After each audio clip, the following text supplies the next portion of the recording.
दिल्ली चुनाव में आम आदमी पार्टी को मिली हार के बाद चर्चाएं तेज कि इसका असर सीधा पड़ने वाला है पंजाब पर। पार्टी मुखिया अरविंद केजरीवाल ने मंगलवार को पंजाब के सारे विधायकों को दिल्ली बुलाया, बैठक की और यह जताने की कोशिश की कि पार्टी एकजुट है। लेकिन बीजेपी और कांग्रेस का दावा यह कि पंजाब में 8 टूटने वाली है और मिड टर्म इलेक्शन पंजाब के अंदर तय।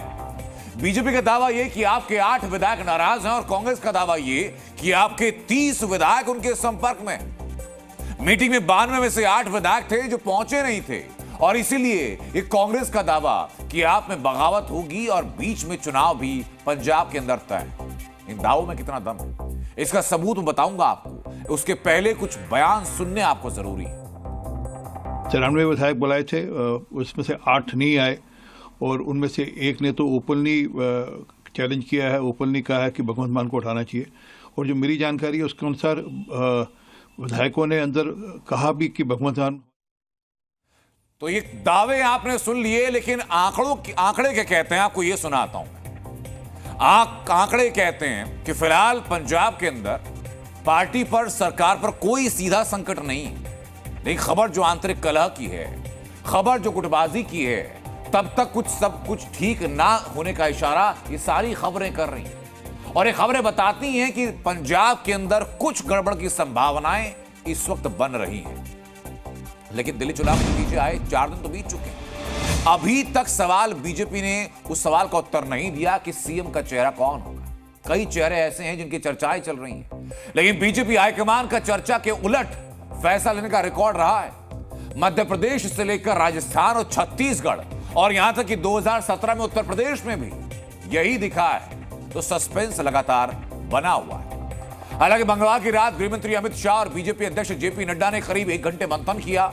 सूत्र बताते हैं कि इस दौरान दिल्ली में सरकार के गठन और सीएम के संभावित नामों पर चर्चा हुई और खबर यह कि 16 फरवरी के बाद बीजेपी के विधायक दल की बैठक होने जा रही है और इसी विधायक दल की बैठक में सीएम के नाम का ऐलान होगा। खबर यह भी कि दिल्ली में सीएम विधायकों में से ही एक होगा और जो विधायक चुने गए हैं उन्हीं में से किसी एक के चेहरे पर विश्वास जताए। लेकिन इसी बीच आम आदमी पार्टी अब तक ऐलान ना होने को लेकर के बीजेपी को घेरने की कोशिश कर रही है। देखिए, ये गुटबाजी के सीधे संकेत हैं। 10-10 की टुकड़ी में गुट मिल रहे हैं क्योंकि ये डिसाइड नहीं कर पा रहे, आपस में इनसे डिसीजन नहीं हो पा रहा कि सीएम कौन बनेगा।